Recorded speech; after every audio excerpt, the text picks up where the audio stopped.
Easy guys, welcome back to Chaz's No BS Reptile Advice. Today's question comes from Mac D. Well, you've discussed enclosure sizes, but mostly regarding shops. Any no BS advice for keepers? For example, what's your stance on putting small snakes in large enclosures? Let's say a 3-foot boa in a 6x2x2 viv. Some say it's a bad idea as the snake will become more defensive. Others say it will grow into it. And any general advice regarding choosing the size of the enclosure? Thanks, Mac.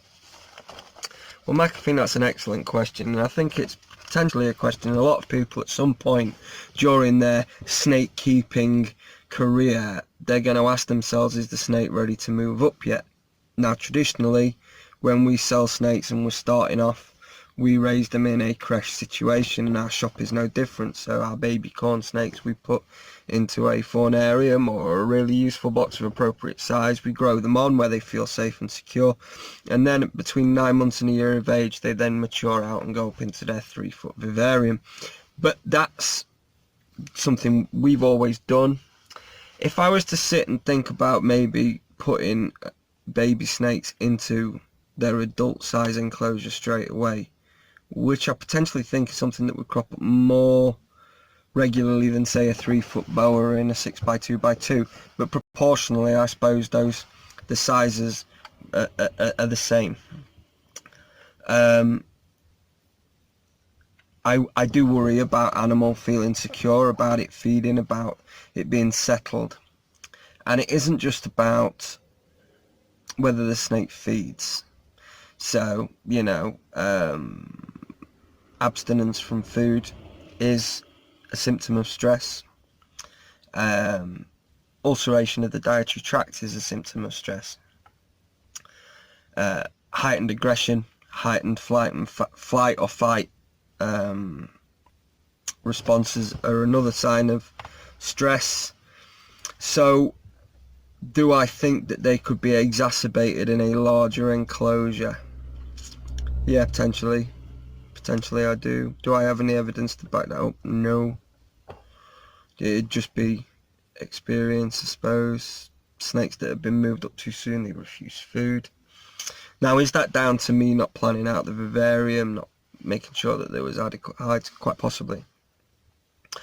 Am I saying emphatically that it's impossible to do? No. I think potentially if you thought through it well enough, then I don't see why it would be an issue, and I don't suppose if you had a robust enough snake that we would have an issue. I know that there's definitely a push from the advancing lobby, but a lot of these guys that are snake keepers for the advancing lot seem to really like some of the oddball gear, and by oddball gear we're centering onto sand snakes, coach whip snakes, racers, the racer type rats, that's rat snakes, that sort of stuff, which naturally enjoy a larger enclosure.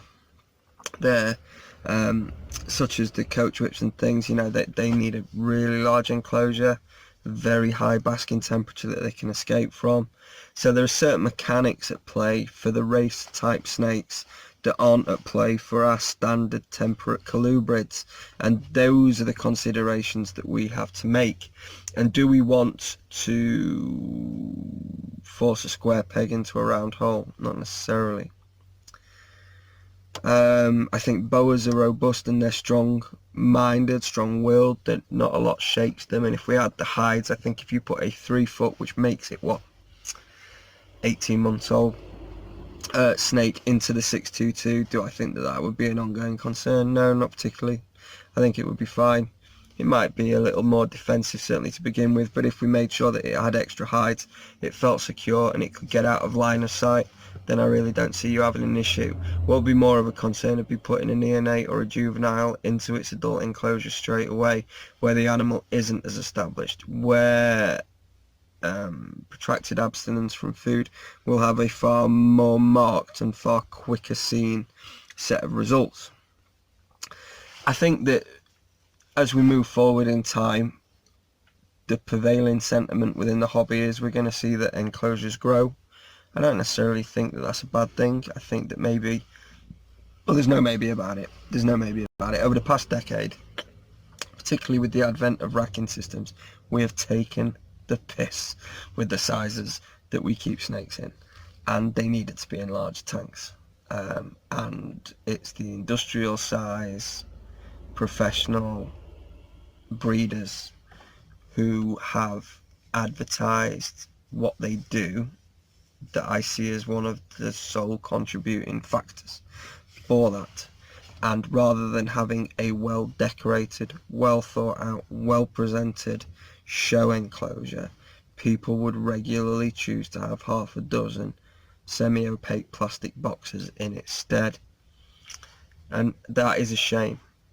I've done it, I still do it to a certain extent. Okay, I'm a professional trader, but it's very difficult for me to have some sort of ethical high ground to berate people about what they do and what they don't do.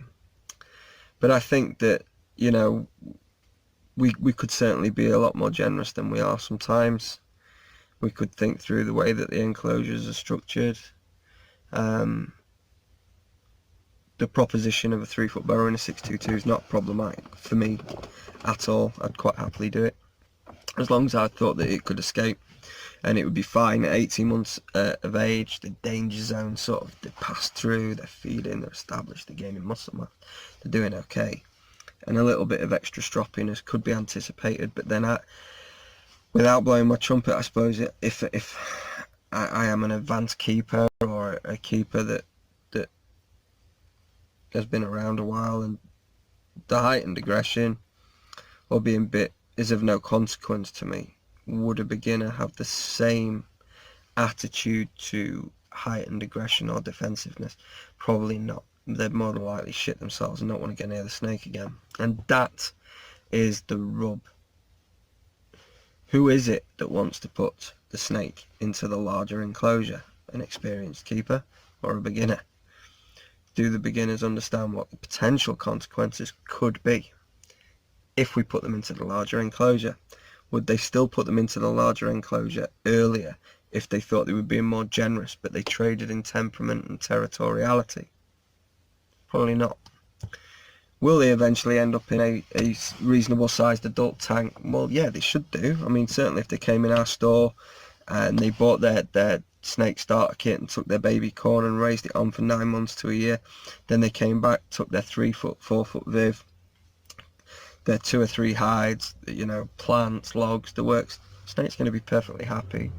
We've been doing this for 30, 40 years. If it was to make something exponentially larger, so say we take a corn snake that we'd normally have in, say, a 3 by 18 by 18 vivarium, and then suddenly put it in a 6 by 2 by 2, it's like as a 10-month-old to a year-old corn snake.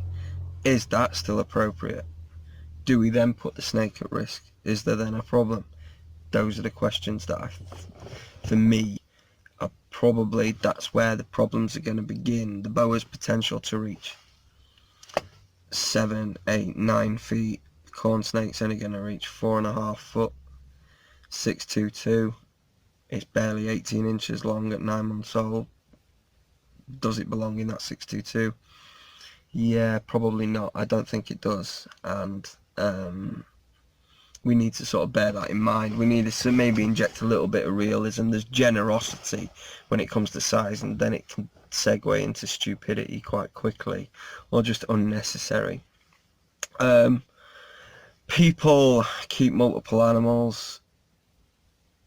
Maybe they don't want to trade all that extra square footage for a single animal so that they can keep multiple animals.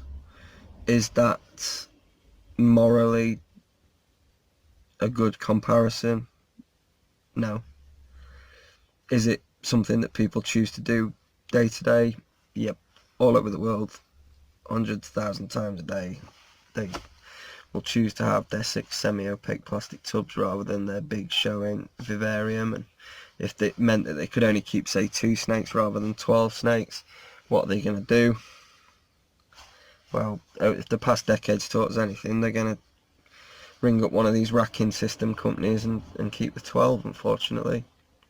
So I understand the motivation maybe of some of the advancing guys that would like to see the quality of enclosure and habitat that the animals are kept in within captivity improve, does it necessarily be to the extremes of super huge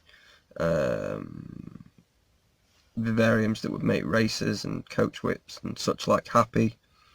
No, it doesn't need to be that extreme. Do we need to get away from the semi-opaque plastic boxes that are stripped out on newspaper? No hide, just a bowl. Yeah, we kind of do. And, you know, I know that some of you are going to be like, oh, well, you can be really creative with rack systems and you can think it through and blah, blah, blah. I'm not saying you can't. What I'm saying is most people don't. It's all well and good if you do. But you go to any sort of big Royal Python breeder facility, they ain't some aesthetically pleasing, cerebrally thought out enclosure. They are efficient, the same way mine are efficient, where they can be stripped out, cleaned and reset very, very quickly. And the problem is that the residential, private, amateur breeder has decided that that's the way that they want to maintain their animals as well. And for me, that's a concern. I do think you can go too far the other way as well. I think it's the personal take, personal ethical compass, you making decisions, being able to read your snakes, decide are they going to go off their food, or they, you know, can we get them back on the food? Is there enough provision for hides? Is there enough places to hide away? Do they feel safe? Do they feel secure? You know, if I see a marked difference in temperament or personality, can I change variables that would hopefully improve this situation? Yeah, and they're the markers that make you an intermediate and advanced keeper, and being sensitive to these changes and making sure that your animal doesn't become too stressed. So yeah, I mean, there's loads of considerations to bear in mind, and it's an interesting topic and an interesting question. I'd certainly be interested in hearing some of your guys' thoughts about the situation, what you think. And you know, how do you maintain your animals? Would you consider your enclosures to be generous? You know, so maybe give us the length of your snake and maybe an enclosure it's within. The provision of how many hides.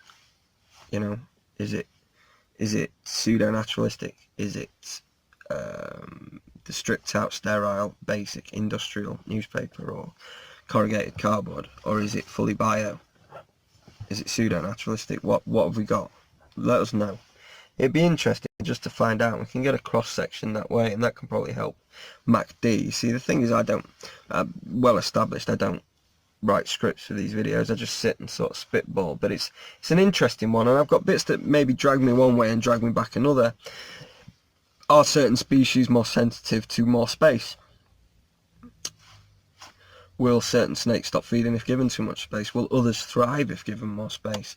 Is it down to the type of snake you've got, whether it's hunter-killer or sit-and-wait predator? You know, and those are the considerations that potentially we've got to make as well.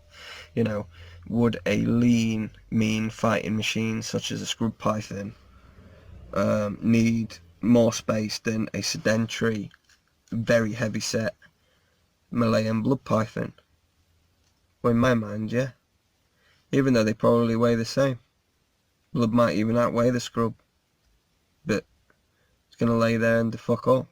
Whereas the scrub potentially is going to be here, there, everywhere, up, down, left, right. So does that snake need more space? Well, yes. But isn't that common sense? Well, yes.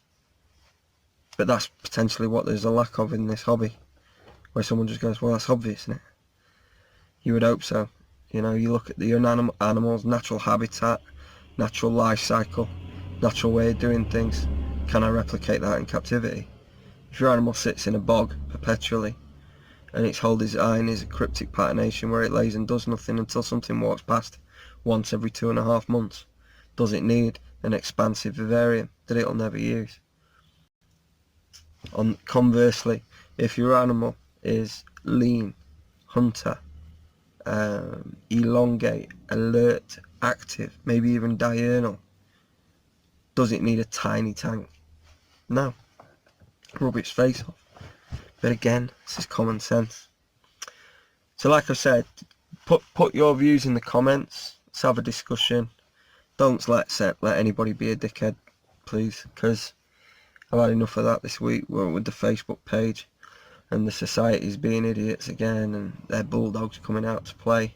So let's just try and keep it sensible. We've got a good community here, and I'm interested to hear your thoughts, so share away. I'll keep coming with the videos, and we'll see you all again soon. Cheers.